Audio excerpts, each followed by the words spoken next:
great. And recording good. I'll calm down. It's a pleasure to be here. We're going to talk about the NDO. It's actually really good to have Renee here as well. While we're on opposite sides of the aisle, and it may seem in the press that we are mortal enemies, we're actually pretty good friends. And she'll keep me honest here, because at the end, I will do what you've said in my bio, which is speak very plainly. Renee knows I do that. I'm going to say it as I saw it and how it all went down. And I'll definitely give her an opportunity at the end to correct me or say where I probably didn't see it right. But I'll do my best to kind of lay it out there and how the NDO came to be. So I'll start way back in history as it relates to, which I think this is a really important premise. Like all good rap battles, you have to talk about yourself first in a negative way. So I believe the fatal flaw of the Republican Party over the last 4 to 5 decades has been what I coin as a low road approach. There are all kinds of different battles that have occurred, issues that are wedge issues, and in my opinion, when Democrats served up certain fights to the Republican Party that used, in my opinion, in some cases, LGBT community members, women, minority communities, the Republicans almost at every turn as a whole took the low road or the low ground to battle back, and inadvertently in doing so made the enemy the topic. And whether they meant that or not, I'm not trying to paint with that broad of a brush. I just believe it was a perceived partisan fight that they didn't realize ended up making us get painted with the brush of we are the anti diversity and inclusion, the anti LGBT protections. So it's really important that I start there, because that frames everything I do. And I wasn't nearly as skewed when I started in political office here as I am now after this time. But I always, whether it's a nice partnering work or it's a brutal battle you see me in the middle of, my strategy is always to take the high ground so as not to allow those mistakes of the past to be repeated. So the NDO, and I won't repeat, you guys know when the Jennifer Roberts approach and everything went down, where literally they thumbed their nose at the General Assembly. Everyone here likes to say the General Assembly came down on like a ton of bricks. The General Assembly was prodded to a point where a reaction was made, and they took the low ground. Another great example. So I think we can all, no matter who's to blame for that, look back and say that was a terrible experience and was not worth it. So now, as we approach this, here's how it went down. Tactically first, and then from a principle perspective second. Tactically, I went as this thing, I knew it was on the radar. I was really tired of Republicans being caught flat-footed and not being at the table, and essentially Democrats creating something and then us seeing it at the 11th hour, and then again, take the low ground and have to be a no, and then get painted as a party of bigotry. So I went to Julie Eiselt and Larkin Eggleston multiple times throughout this period where I knew they were having some conversations. And I said, hey, I've got a group of particularly young Republicans, one of which is an LGBT young Republican. And we're in a unique position where we would like to be at the table with this from the beginning. That means, not just to check a box or to say we were there, but to actually participate in the crafting of this legislation or this ordinance.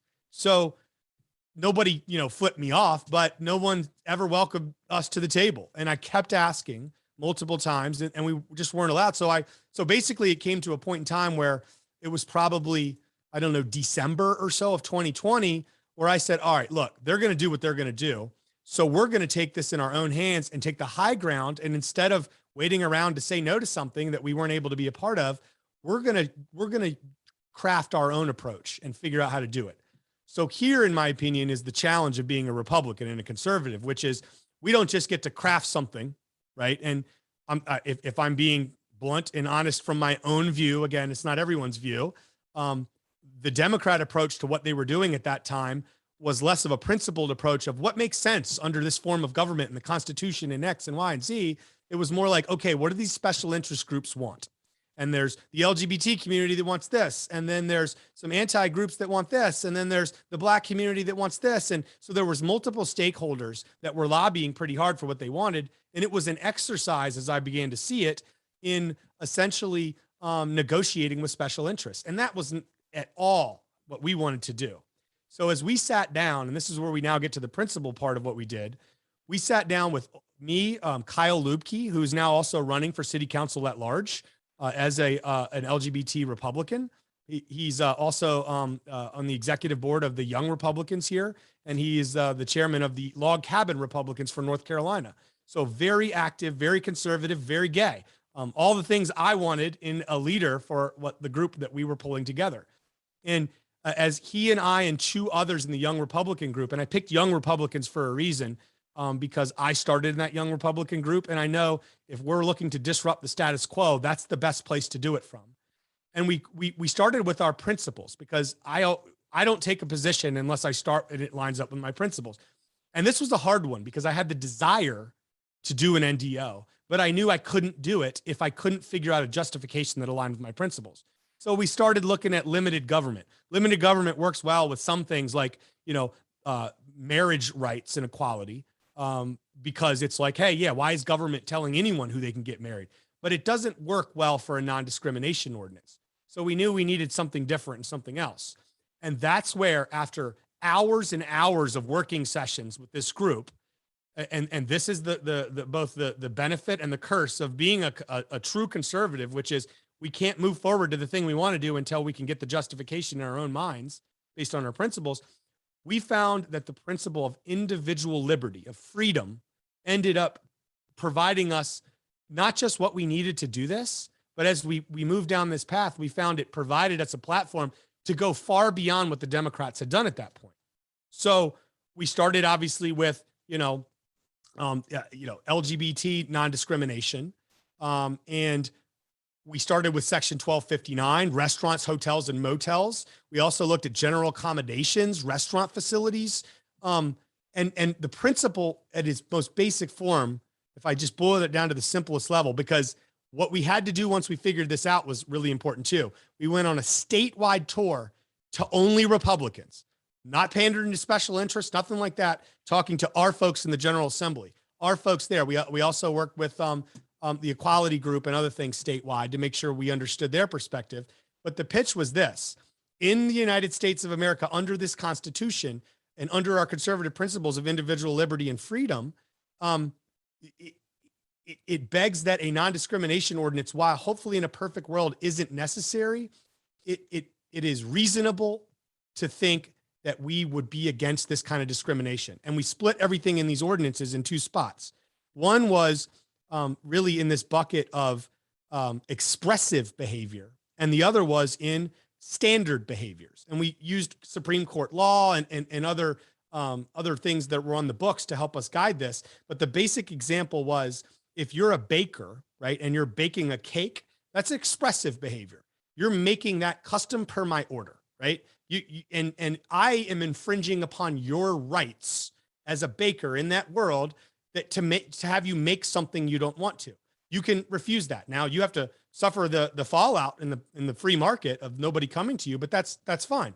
On the other hand, a standard behavior is opening a restaurant that has a standard menu that anyone can order. And I'm not saying, hey, make me something special. I'm saying, I want to walk into your establishment and order the same thing that everyone else is in here, and you don't like the way I look or the way my lifestyle is or whatever. You can't do that. You're now infringing on my rights, because when you enter the business world, the free market, you're entering an area where now the individual liberty rights have nuances, and we have to break those apart. So that was the basic premise, and it existed there. It existed in showing somebody's place. If you're an interior decorator, you don't have to decorate the inside of my house if you don't believe the way I want you to do it. But if you are showing a house for rent or for sale, you can't not show it to me or not give it to me because of my color or my sex or my religion or any of those items.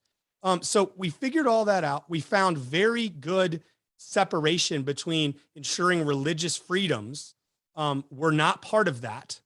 And And then what we were able to do is not just stop there, but say, all right, let's take these other items like natural hair. And then we just put it through this principle set that we had made up, which is the natural hair issue. It's been on my radar for a while, but as I deep dived into it, I didn't realize how systemic of an issue this was. And how impactful it was when you see the stories. There's no reason somebody should be fired from their job because of the natural hair and their hairstyle that they have. So we put it through our lens, and it was very simple. It was, if I'm coming and asking you to make a natural hair cake for me, you don't have to do that if you don't believe in natural hair for some reason, right? But you can't fire me or refuse me the ability to rent or own a house or all these other things, enter a restaurant, whatever it is, based on that natural hair. So we were able to add these other protections in there when literally the Democrats had taken that off the table at that point, and they had really punted because they were busy trying to abolish single-family zoning and other things that Renee and I both love. So we had spent a lot of work. We had this thing basically crafted, and we went on our road show around the state. And we got varying responses. I mean, I'm not going to say that the leadership of the General Assembly was like, yeah, Tariq, we're all in, we endorse it. But they said, I see what you're doing. I like the approach with our principles, and it gives the Republicans a chance to take the high ground in an urban top 15 city like Charlotte. So go for it. We're going to be neutral, right? And some people said we're supportive. So all of a sudden, the best thing that ever happened in that approach, no matter what, was we completely neutered the potential HB2 backlash that would have come. You didn't hear a single comment when we passed this thing. And I attribute that, no matter what, to that months and months long road show that we went. From the moment we started crafting it to when it was voted, we spent 8 months working. And only the last month or so was in the public eye, where we started talking to the special interest groups and the Democrats and other folks like that. This was an internal exercise. So at the end of the day, as we came forward with this the most aggressive approach possible, we came forward, everyone jumped on board and said, yeah, I love it, or this or that. And then it became a unanimous vote that was for all of us. And that's okay, because we were here to try to do it and prevent an HB2 like situation, but also put conservative principles on stage and in the spotlight for everyone to see. When you take the high ground, it's a much, in many cases, more broad, comprehensive, and sustainable solution. So that's how I beat all the Democrats in that. Any comments?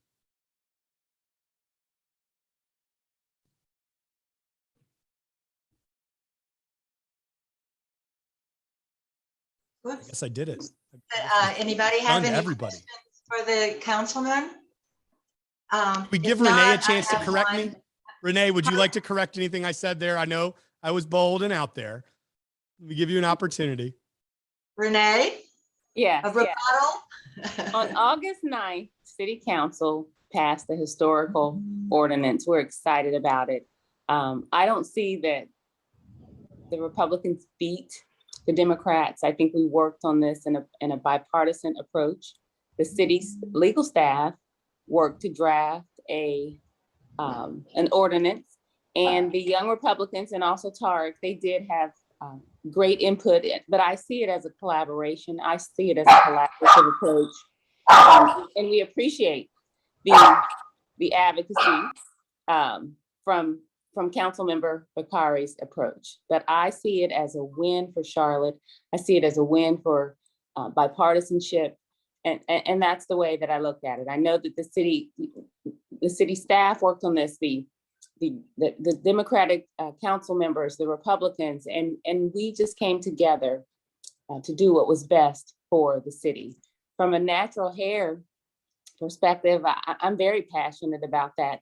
My son was actually a victim. I don't want to say a victim, but he was affected and had to leave a private school. And I know education is not a part of the ordinance. However, I understand the impact of being discriminated against, something that's just unjustifiable and unjust. So I'm excited about this ordinance. We heard from the community, and that's the way I see it. Now, again, Councilmember Bokhari, worked hard as far as the Republican Roadshow. I didn't have the pleasure of attending or participating in any of those events, but this was a win for the citizens of Charlotte. Renee is also correct in Thank you, the Renee. way she said that. And I agree wholeheartedly. That's the way, this is why I'm a bad politician. And so I was giving you guys the under the curtain look. That is also the right way to say it. And Renee, you, as we've discussed many times behind the scenes, you are welcome in the Republican Party for these road shows at any time. All right, thank you. We do have a question in the chat for you, Councilman Bokhari. Tom Bowers is asking, how does it change bathroom use based on sex at birth? Yeah, not at all. And that was the issue of the first HB2 round of all of this, which was they said essentially in the small back channeling that did happen with the General Assembly, we're not gonna react at all unless you go and you start to infuse bathrooms into the scenario. And they decided to do that to kind of poke the bear a little bit rather than build consensus. So we did not address it at all, and nor could we, because while the HB2 requirement for cities not to address this had expired, the bathroom portion of it didn't. So we didn't approach it. I didn't have any desire to approach it anyway, but even if we did, we wouldn't have been allowed to. I see. I read that your mantra or your motto is burn the ships. It's taken from a Spanish conquistador, Hernan Cortez, who in 1519 was said to have burned his ships upon arriving in the New World. Could you explain that? Absolutely. Wow, what a great question, and great research, by the way, I might add.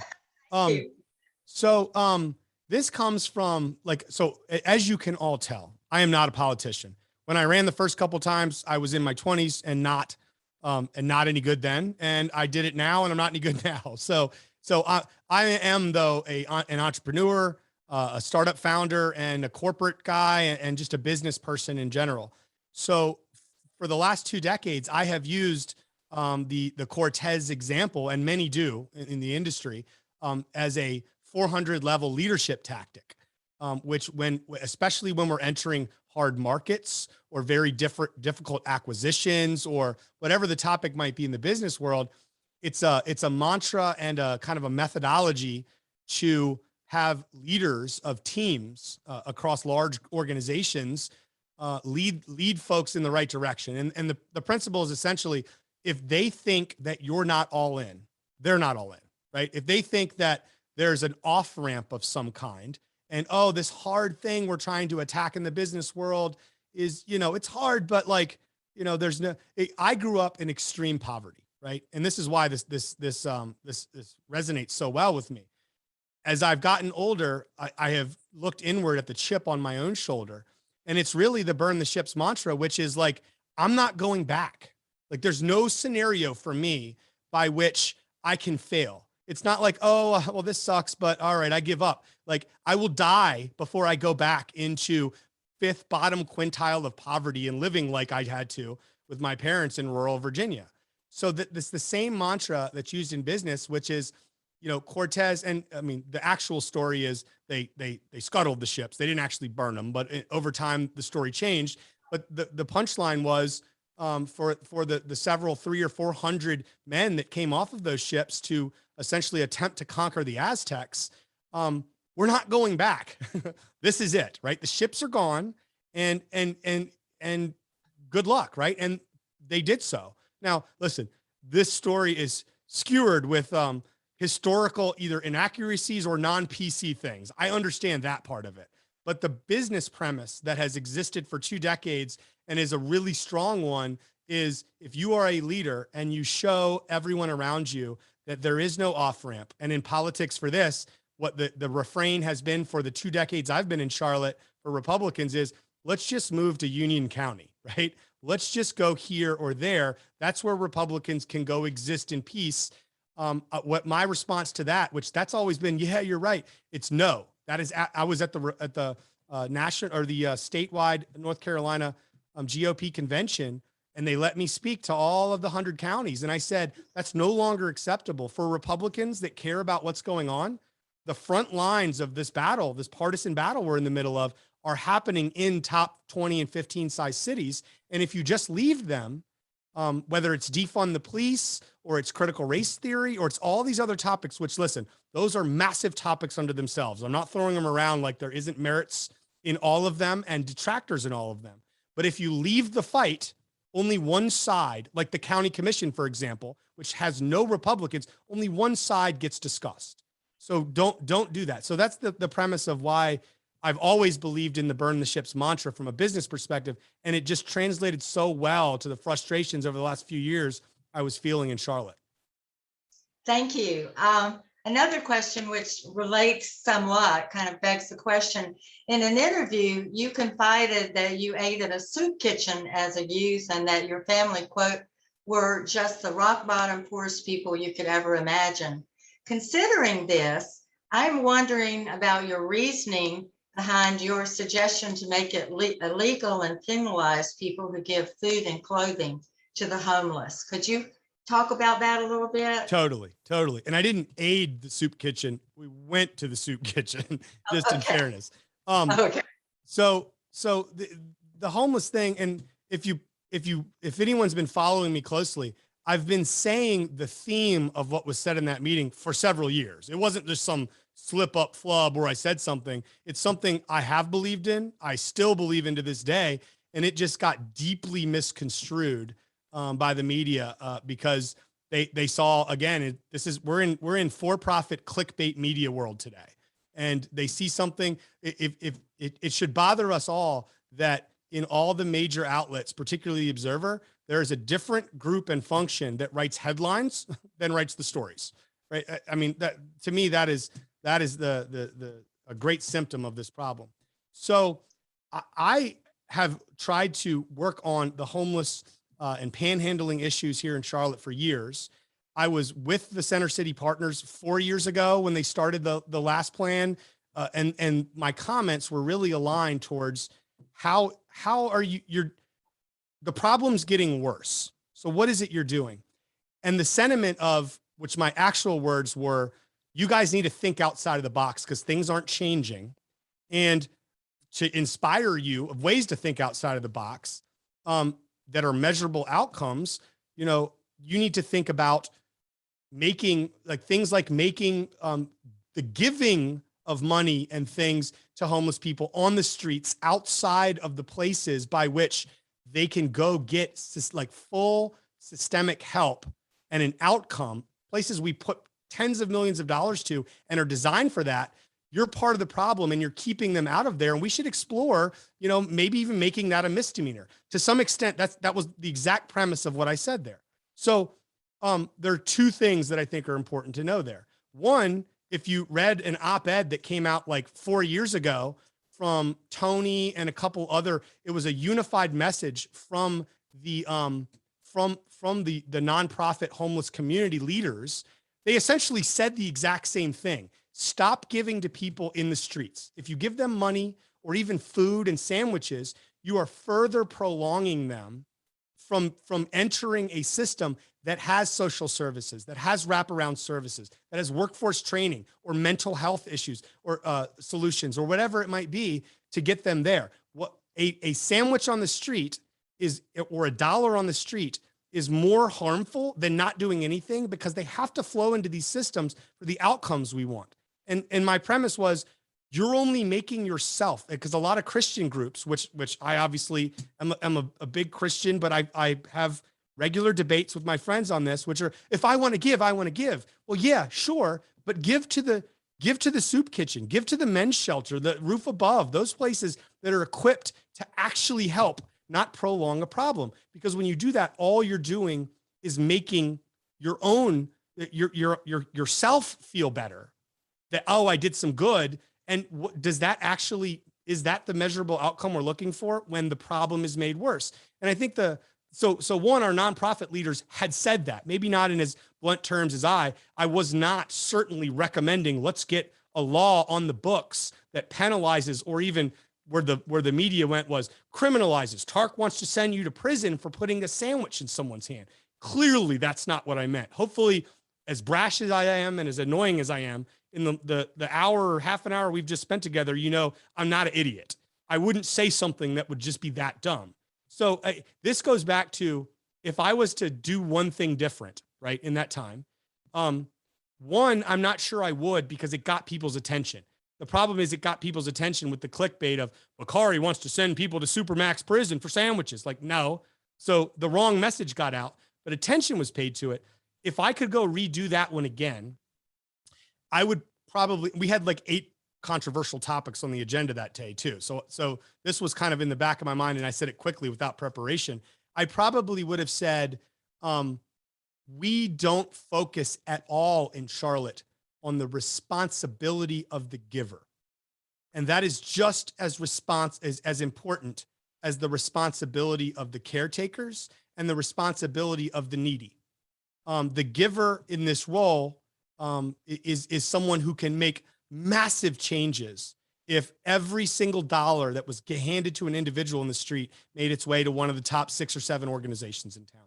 That's probably what I should have said, and tried to inspire and challenge Center City Partners in their 2030 homelessness plan to figure out how to truly make measurable outcomes from that perspective. So you see, even I can't be perfect 24 hours a day. Thank you. That explains a lot. We do have a follow-up question to that in the chat box. And they're asking, who do you see as part of the solution? What strategies do you suggest?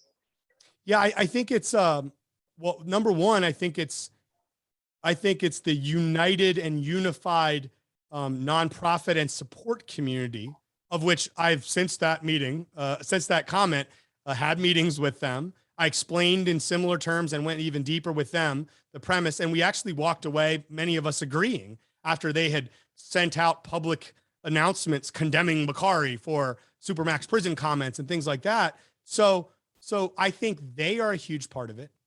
But at the end of the day, I think we could have solved homelessness in Charlotte by now. And there is a lack of will and appetite, particularly among elected leaders and those in positions of influence, because it's just too easy to take the path of least resistance and say, we need to do more to help them. Look at Tent City. Tent City existed up until the point where there was a massive rat infestation, putting people at risk, because there was no will or gut from any of the leaders to make the tough decision to put that down. If I was in charge of that, I would have gone out and I would have done it the next day. I would have strategized with all those different parties to make sure the wraparound services and everything that was needed there, but they would not have been allowed to be there. And I would have gotten massive liberal public backlash and conservative backlash from Christians, probably to some extent. But I would have taken that, because that's what you have to do to be a leader. You can't sit there and pander and weigh out which path makes the least people mad at me and the most people happy with me, because that's not why we're here. And if we could keep going down this path, this is why the country is in such bad shape. Every side is pandering to their left or right wings, and we don't end up getting anything done.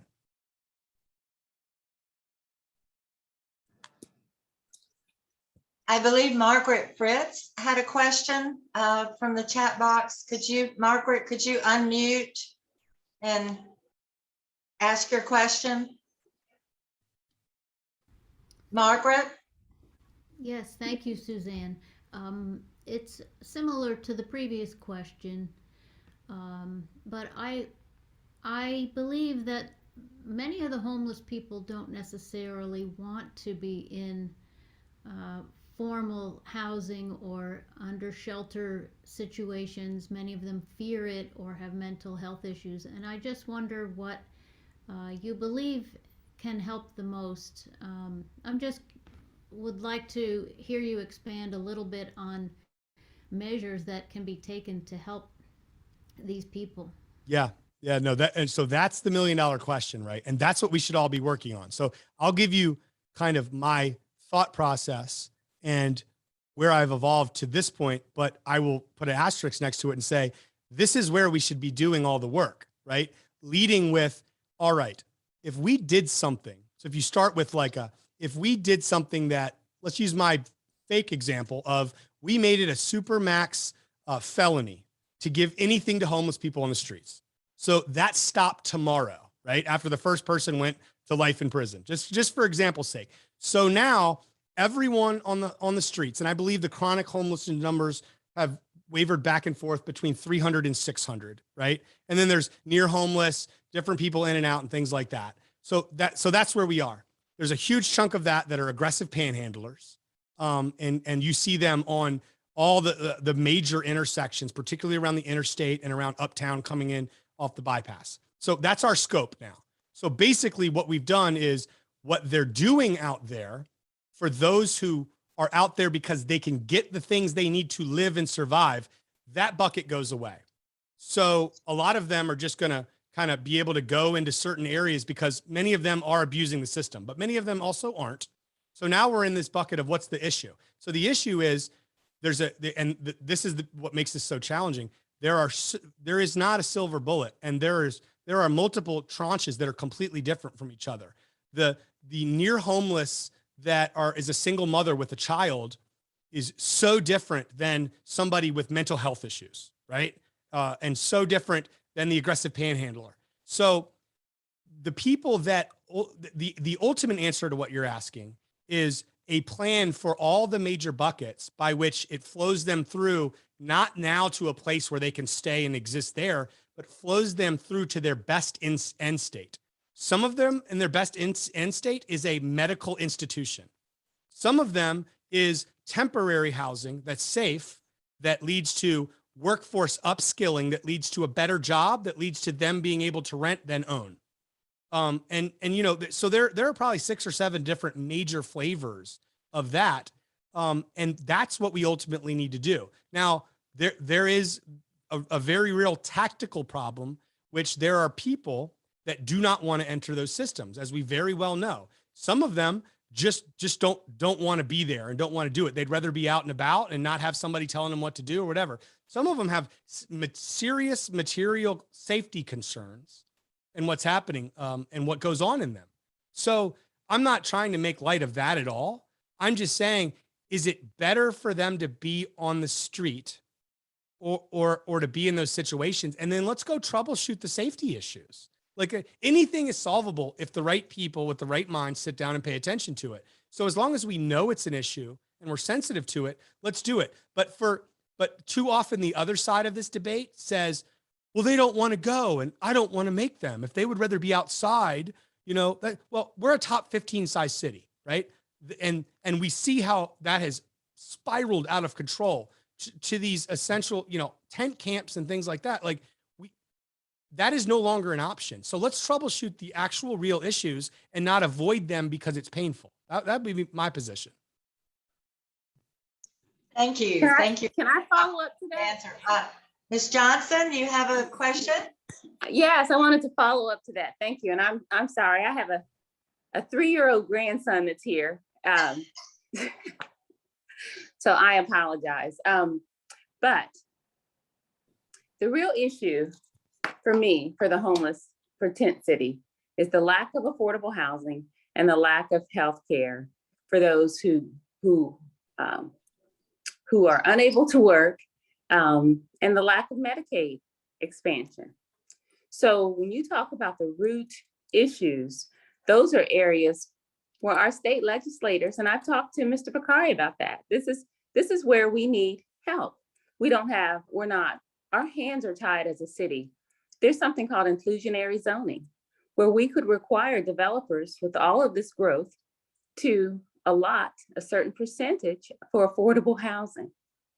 Also, Medicaid expansion. I'm a homeless advocate. I'm an advocate for brain injury survivors. There's statistics that show that up to 50% of those who are homeless have suffered a head injury. So if we deal with the root cause, I think that that we could really address some of these issues. Where in Charlotte, the average rent for a 1-bedroom is $1,000 a month.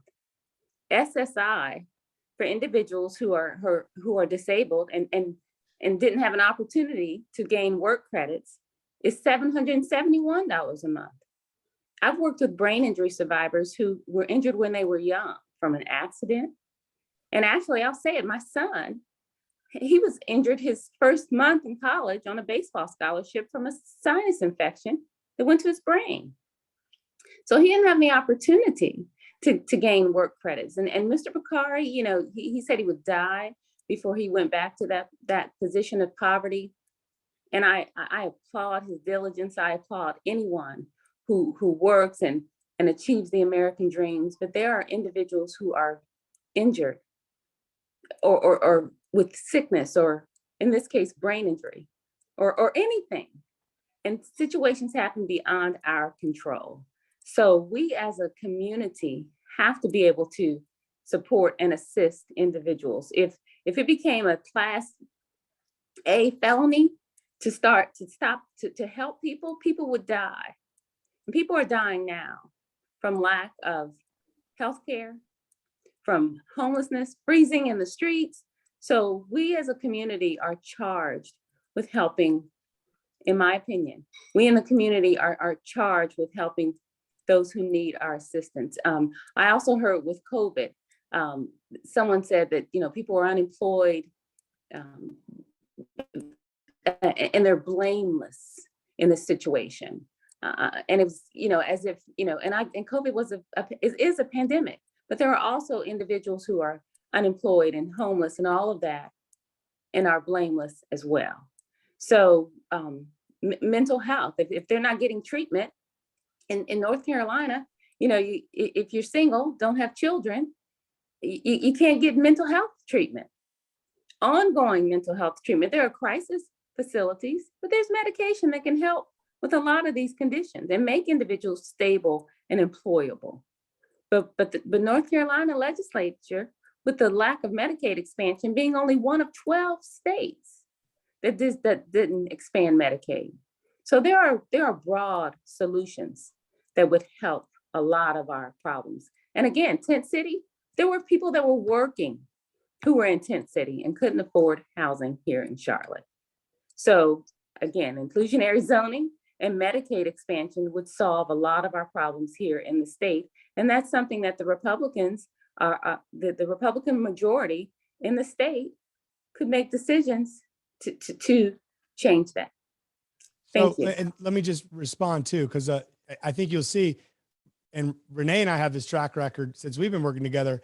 We have agreed on things far more than probably people expect. And I really appreciate Renee's expertise in a lot of these areas, particularly the mental health and support area.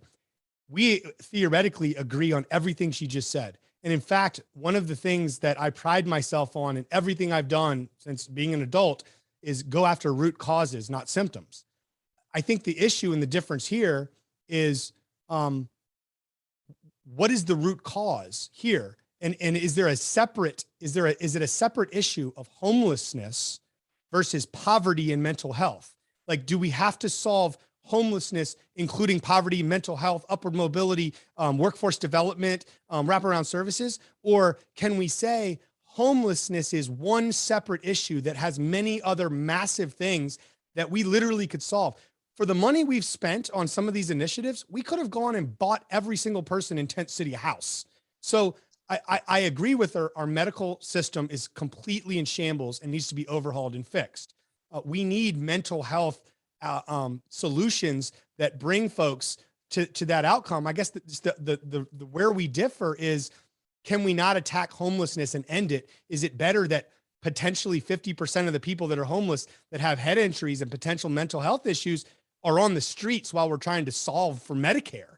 Or can we get them off the streets and end and eradicate homelessness in Charlotte while simultaneously solving the other problems, which are much bigger and much more complicated? And too often, I'm not saying Renee does this, but too often on the other side, particularly in national politics, the other side of the aisle tries to bundle those all together and say, if you don't agree with us on all these, we're going to keep this one thing that we could solve together in place until we get everything we want. So, again, we vehemently agree that we need solutions. How we get there is ultimately the difference. And I think that's, if I was to be nice, Tariq, for a second, I think that's one of the good things about Charlotte. No matter who you are, we all are pointed in the same direction, that we love our city and we want the best outcomes. It's just how we get there. And somebody like me leads less with emotion and leads more with tactics and outcomes. Well, so I have a question, and that is, candidly, I think homelessness is actually a symptom.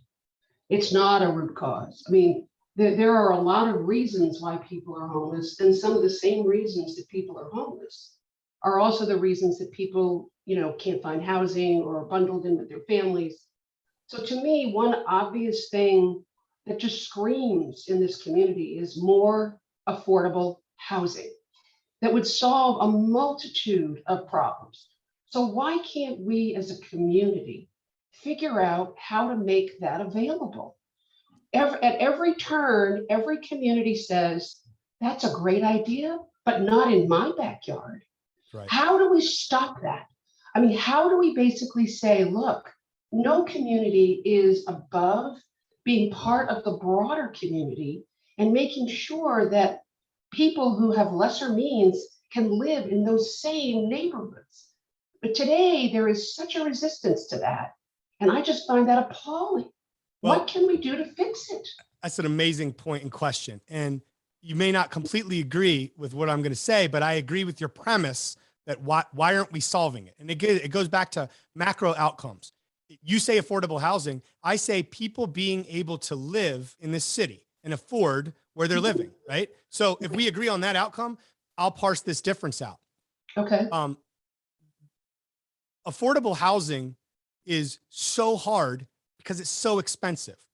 And if we're going to we could solve affordable housing tomorrow by taking another $100 million in bond money and another $100 million from the private sector match and go to where land is cheapest in this city and build up projects, right? East and West Charlotte, parts of North Charlotte. We could do that tomorrow. I think studies and research has shown us that's not a great approach. You concentrate poverty like that away from amenities, away from transportation capabilities, away from jobs. All you're doing is giving people places to put their head and not solve the ultimate problem. So then it brings us to a point of, and then I'll tell you what, find me the most liberal person that has been an elected official in this town, and I'll show you an instance where they were against affordable housing in their district or in their area. They're all for it. Not even elected, in neighborhoods championing it. They're all for it until it's near them. So now you've got this too often it's like, oh, Tariq's district and Ballantyne are the ones that bucket. We don't bucket because we never get any of it. I constantly am out there like, bring me a project that makes sense and I'll champion it and run it down and take whatever arrows come from the community. The problem though, I know is, property prices in my district range between 5 and 55 times more expensive per square acre than anywhere else in the other parts of town. So that means that potentially when you go build it, you get 55 times less units when you do it here where it's around other things. So the problem is if we're at 28,000 units of the crisis, which means there's 28,000 more people under 80% area median income than there are places they can afford to live, which is a huge number, right? We're not going to make a dent in that with the current tools we have here. It doesn't matter what anyone says. The free market simply will not allow it. So we can bash our heads against the free market all we want. We're going to keep getting 1,000 and 2,000 units a year at best. And then we're going to get creative and innovative around the edges and have NOAA's naturally occurring affordable housing. But that isn't even going to keep up with the amount that the disparate nature of this problem is growing each year. So this goes back to, what do we do? So what do we do? So here's what we do. We stop following what people like Vi Lyles are doing, which is let's throw more money at this problem. And we start going with what I've been saying, at least give it a try for the last 4 years. I've been saying this, which is if the outcome is if people being able to afford where they live, why haven't we spent any time or capital or airtime or discussion or resources on the other side of this equation, which is building up people's ability to afford, i.e. their income, moving from rentership to ownership of a house. That is it. Now that's super complicated because you need the wraparound services in many cases. But if you're in the 90 to 100% area median income right now, you know, even 80% area median income, you're probably renting in Charlotte. You're probably renting, you know, for $1,200 a month, and you can't afford that. It's way over the percentage of allowable there. But just without doing anything, if you could get into a home ownership program with the rates and where they are, you would, one, have a lower monthly payment, and two, you'd now be taking part and participating in that equity buildup, which is the antithesis of gentrification. So that's where you start, and then you spend all this effort. For every 10 minutes we spend talking in the last 4 years on affordable housing, we spend 1 second talking about upskilling the labor force and workforce development opportunities and job advancement, all the other things that make that possible. And why? Because people like the mayor get to stand up on a stage and announce the win when the bond gets passed or when the private sector matches it. And that's when they claim victory. And to me, that's just the starting line of addressing this problem. And I am, excuse me if I'm frustrated, I've been screaming this exact thing for 4 years now, and I can't get anyone to stop with the ribbon cuttings and the onstage announcements where this is the only thing they focus on. I think it's a travesty. We have a observation and a question in the chat box. How about city council and the private sector combined to put affordable housing in an area like Ballantyne? And she believes this is possible. What is your opinion? Oh, they're doing it right now with the Ballantyne Reimagine process. The problem is, it's like if one unit on average, I believe for every average affordable housing unit that we build in Charlotte, my numbers are old, forgive me, but I think it's around $25,000 of taxpayer money in those bonds we put together to get that one unit there, right?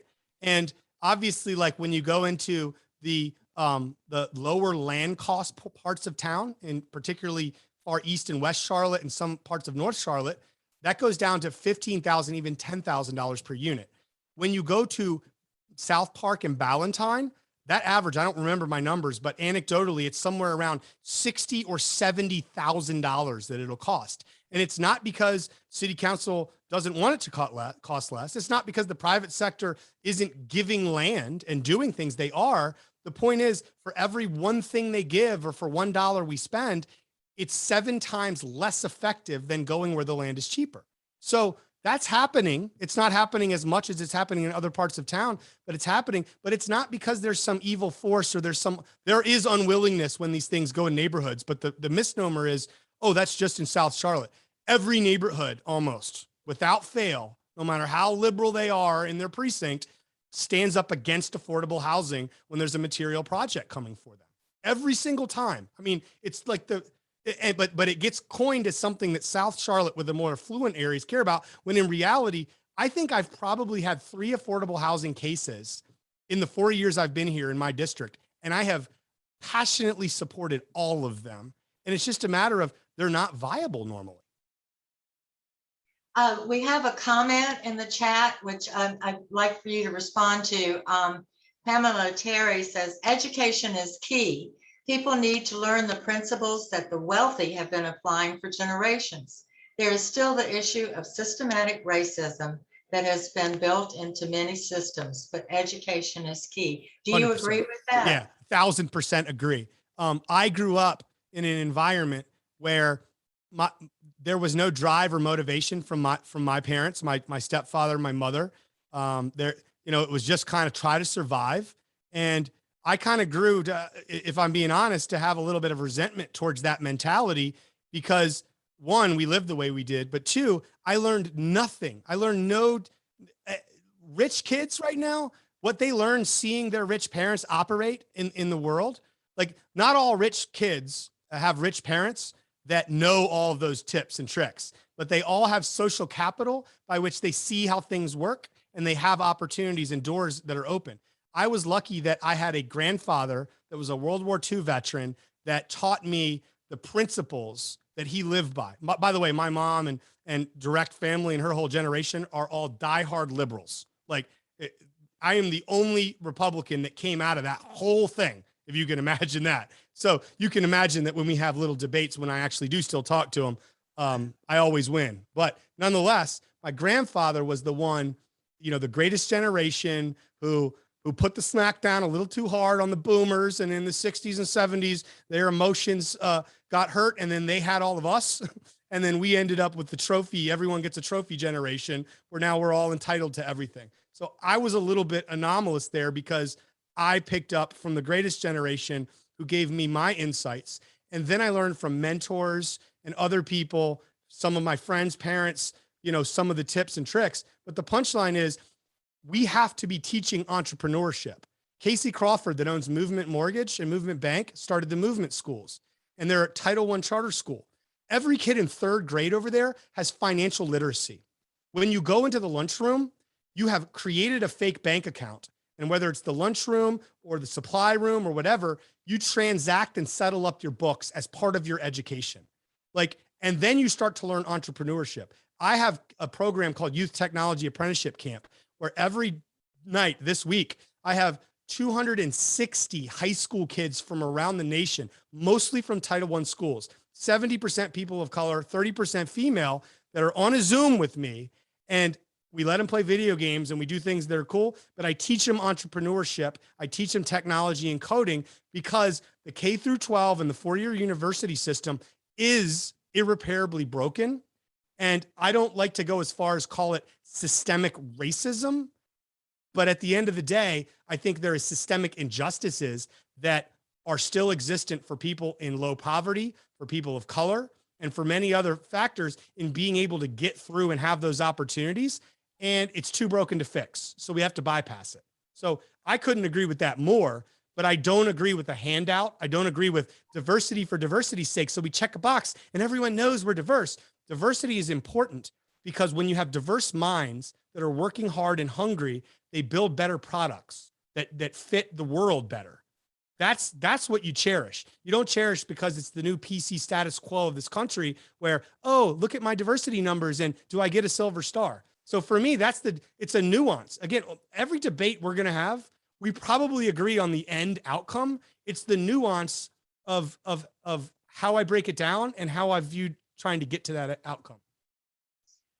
Thank you. Barbara Avard has commented, there's nothing wrong with apartment living if that's what you choose, but everyone should have the opportunity to become a homeowner if that's what they desire. Do you have a comment on her comment?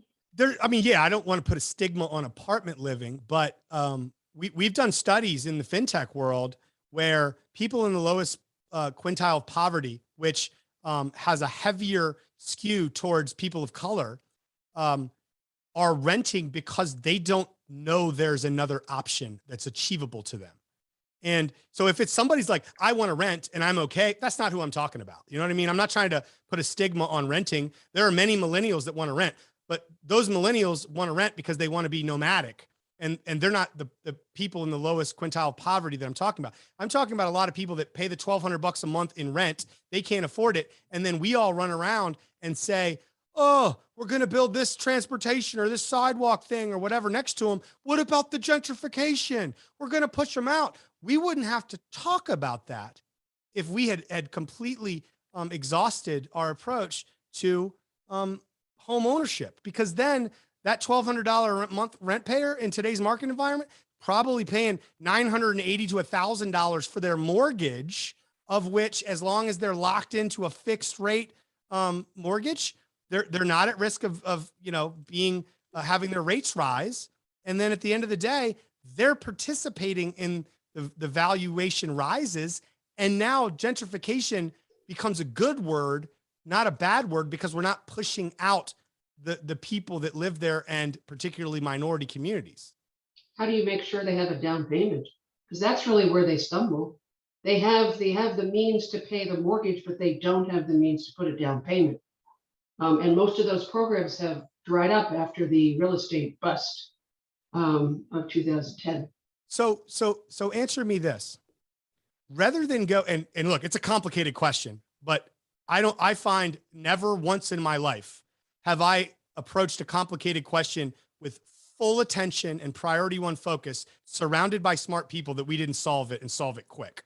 So if we sat down with the right people and said, okay, we don't want to give handouts because they need to have skin in the game for a down payment, but we do want to give them the knowledge, the financial literacy and coaching, the tools, and maybe even a match where they have some skin in the game. If I right now can go out and get a 5% loan, down payment loan on a primary home, right? And that home is $200,000. That's $10,000.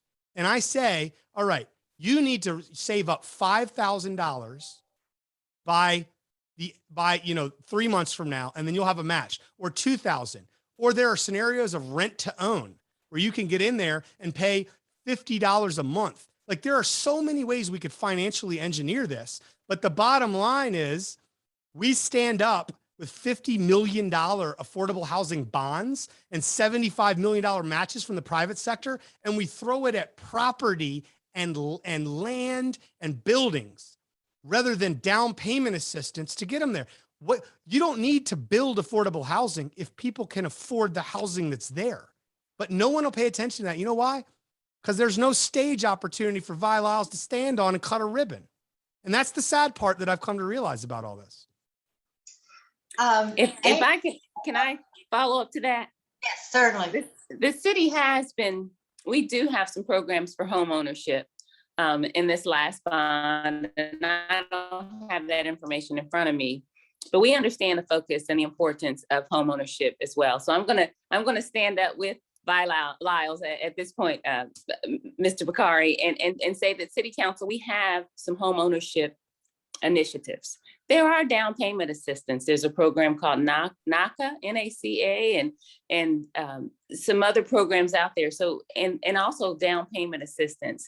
I would add the cost of housing here in Charlotte. You know, if the average house is $300,000 and you have to earn a third of that to qualify for a loan, where are those people working? If the average area median income is less than that, then there's this gap and there's this inequity. We have to be realistic in our position. And Mr. Bokhari and I agree on a lot of issues. Where's that real political will to make changes? Our growth, we're approving development, but the affordability factors is like we can't get into that. So the house across the street from me just sold to an investor who's going to rent it out, and the rent's probably going to be over $2,000 a month. But this investor, they bought when the sign still said coming soon, the real estate sign. So private individuals are competing against these investors. There's no ordinance or no limitations for landlords. I mean, there's so many problems that I think that is a. We have a observation in the chat box. Quick, let me just respond to that in 30 seconds. Right. Okay. So this is here's the issue with that. We have a couple programs out there. Yes, certainly we do for home ownership, but like it's, $500, $750K, $1 million versus $125 million in this last round we spent on affordable housing. We spend a fraction of our money and even less fraction of our time innovating on that topic of home ownership. It's all spent on the other side of this. So I'm not saying something doesn't exist out there. I'm saying it is an asterisk next to 1,000 other things we do on the other side of that equation. And if we really want to solve, like, there's 100 different angles to this, which makes it challenging. But if we really want to solve this, what we need is density in this city. And I know Renee will agree with me on this. It isn't the 2040 comp plan that's been championed that abolishes single family zoning and allows us triplex. That's going to increase our density by less than 1%. And it's going to play havoc with affordability. What we need, if they were truly into that, is to uncap height and density on large scale developments. All the things that they actually put limitations on. In the draft that we were fighting against last time, they were trying to cap new buildings uptown to like 20 stories or something. Like if nobody's going to magically make these costs go down unless we get seriously dense and seriously high in a very scalable way. And it ain't happened through triplexes. Back to what I was saying before, we had a comment in the chat from Amy Keith.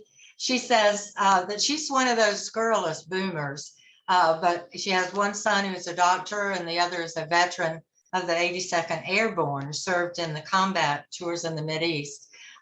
She wants you to be careful about who you stereotype. Well, yeah, I hear you.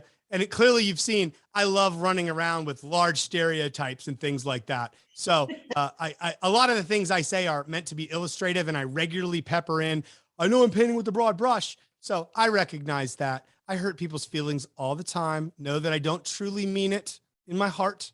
Sorry, just the terrible person I am today. Thank you for your explanation and your apology.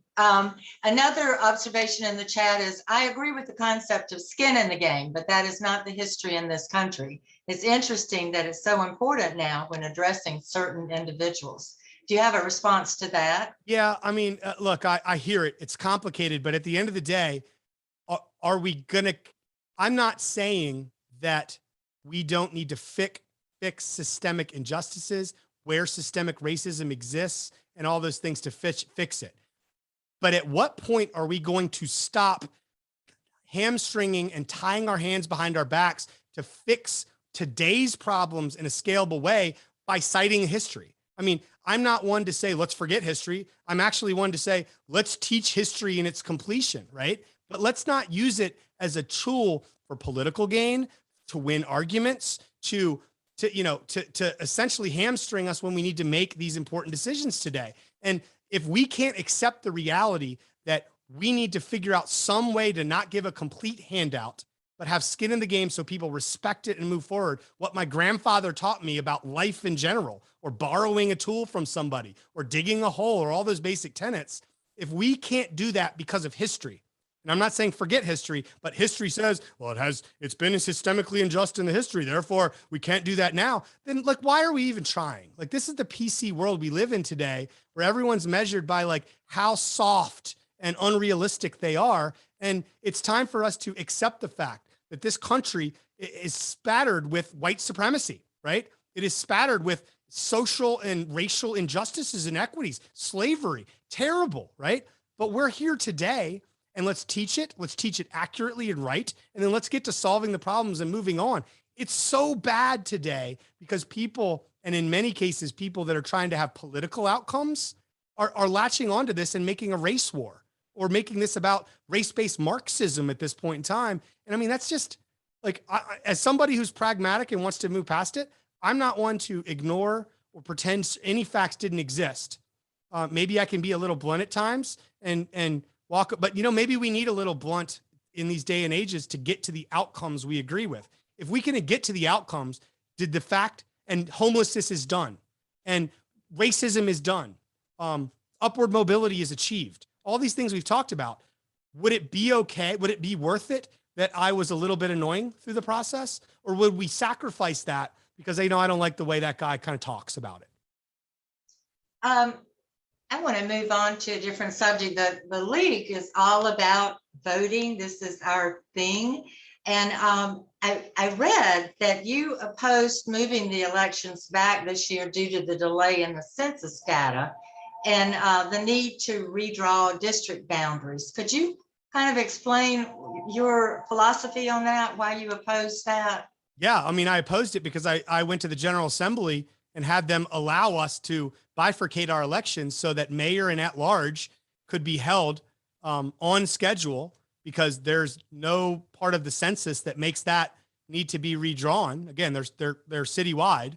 There's no census redraw that makes them have to delay it and then delay only the district races that are there.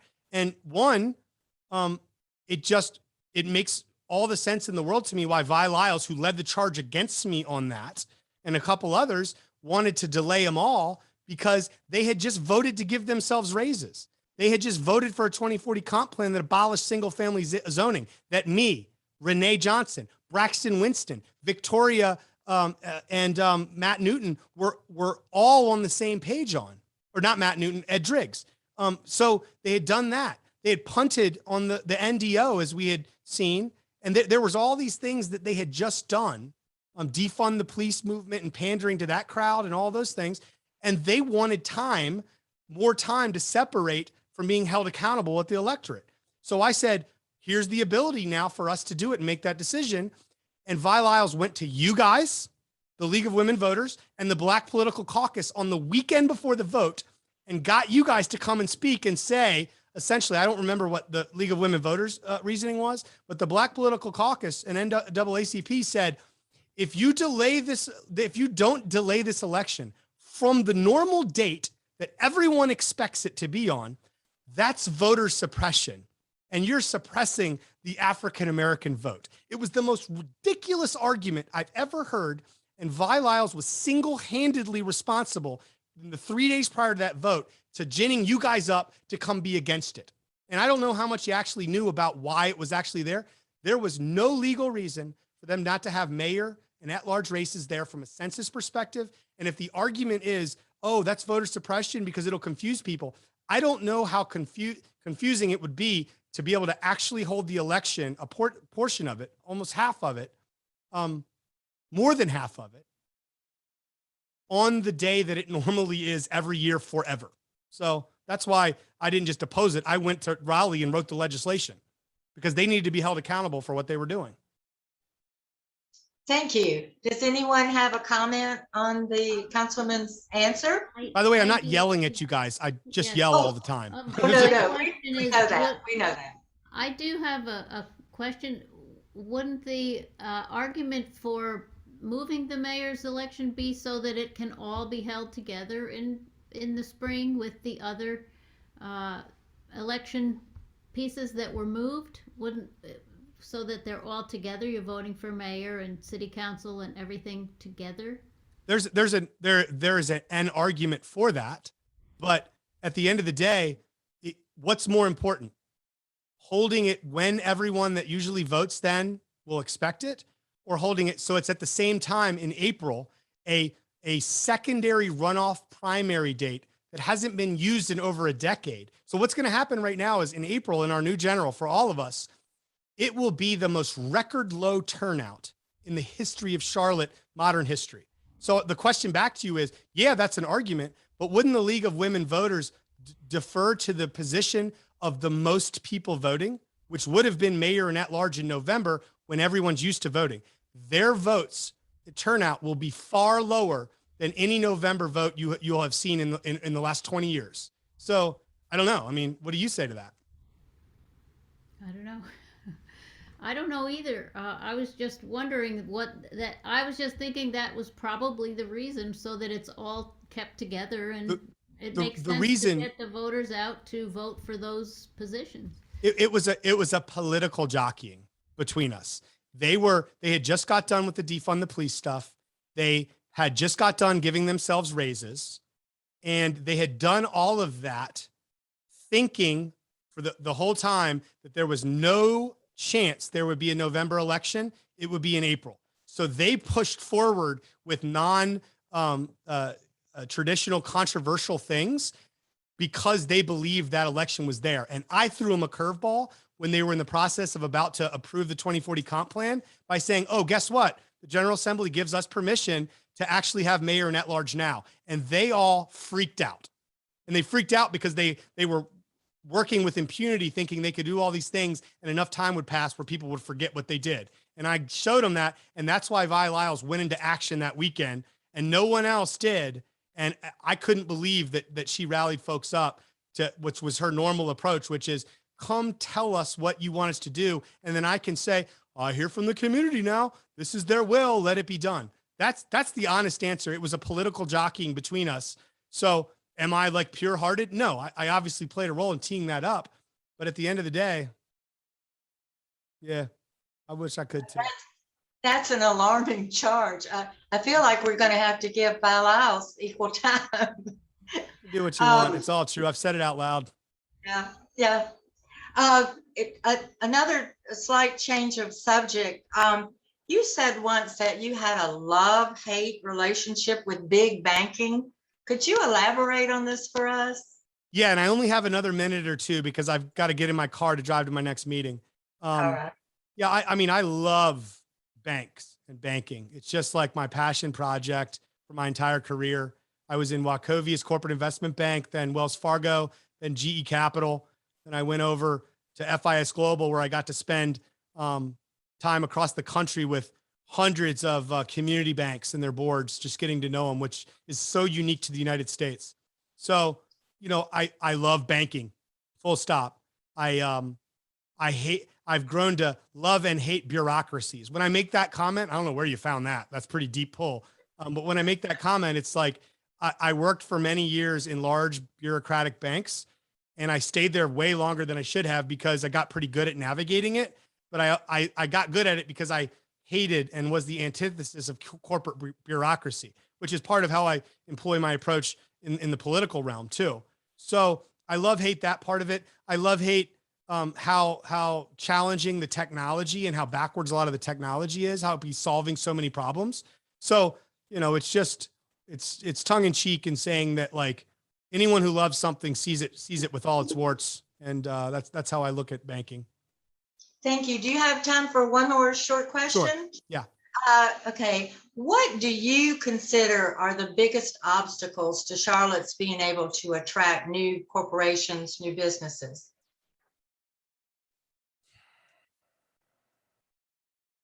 Well, one, we've been really good at doing that despite the problems. So I'll start with that. We have been on a tear. I personally have been on a tear. I have personally, as an individual, recruited several thousand jobs over the last 4 years, from Better, Robinhood, Varo Bank, and then I've helped with Credit Karma, so many others. So I play a really weird, unique role, just given my understanding and depth in the fintech industry and banking industry, that I go personally recruit companies here. I also chair economic development for the city of Charlotte, and I have a nonprofit called the Carolina FinTech Hub, which is a joint venture of all the banks and tech companies in town, where we recruit, and we're a mini tech chamber of commerce and a workforce development unit. So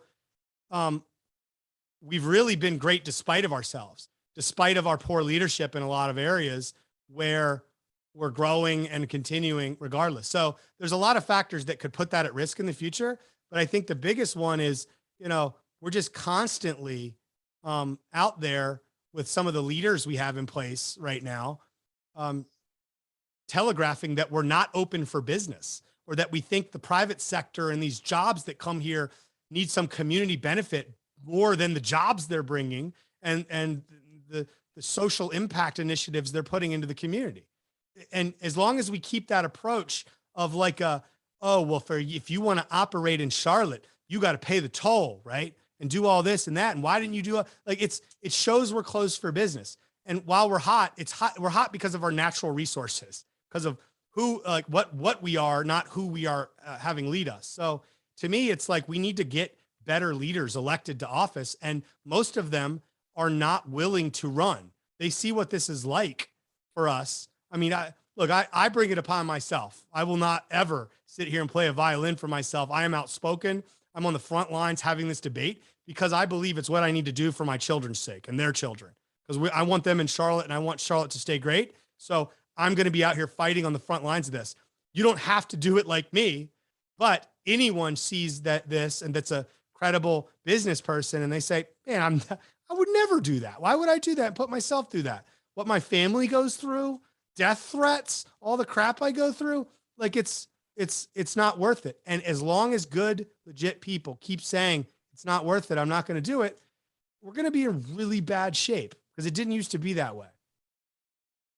Well, we want to thank you so much for your service and your willingness to participate in the governing system. I guess you have to leave us now. We were told that you had just a finite amount of time, and we thank you so much for sharing that with us. Well, yes, my pleasure. And again, I'm sure I've alienated several of you. It's part of the whole show. Don't worry. I'm not as terrible as I come off, but I am a little terrible. But I do love Charlotte, and I do have a lot of great appreciation for the storied history of the League of Women Voters. Well, you certainly have given us a great deal to think about and digest. And again, we thank you so much for your speaking with us today. Anytime. Thank you. Take care, everyone. You too. Bye-bye. We usually go till 1 o'clock, but does anybody have any burning issues they'd like to discuss before we close? Margaret has something. You need to unmute. I'm unmuted. I just want to put out the news that on January 27th, we are going to have a Zoom meeting for new members as an orientation to the League of Women Voters. The board of directors of the local league will be invited to, and as well as the team leaders, will be invited to speak about their roles and some of the issues that are before the League of Women Voters now. There will be new members who have joined since February will be invited. And that's it for now. This is a save the date announcement. Right. Thank you, Margaret. Margaret is our membership chair and our roster keeper. And she's given so much time and effort to the league. I'd like to thank her. Anyone else have anything to add before we adjourn? I would like to thank everybody so very much for attending, and your insightful comments and questions are much appreciated, and remind you that on next month, January the 18th, we're having Kevin Woodson speak on the Reimagining America project. So if there's nothing else, we will adjourn our meeting, and thank you. And everybody have a wonderful holiday and Happy New Year. Thank you, Suzanne. Well done, Suzanne. Thank you. Thank you. Yeah, happy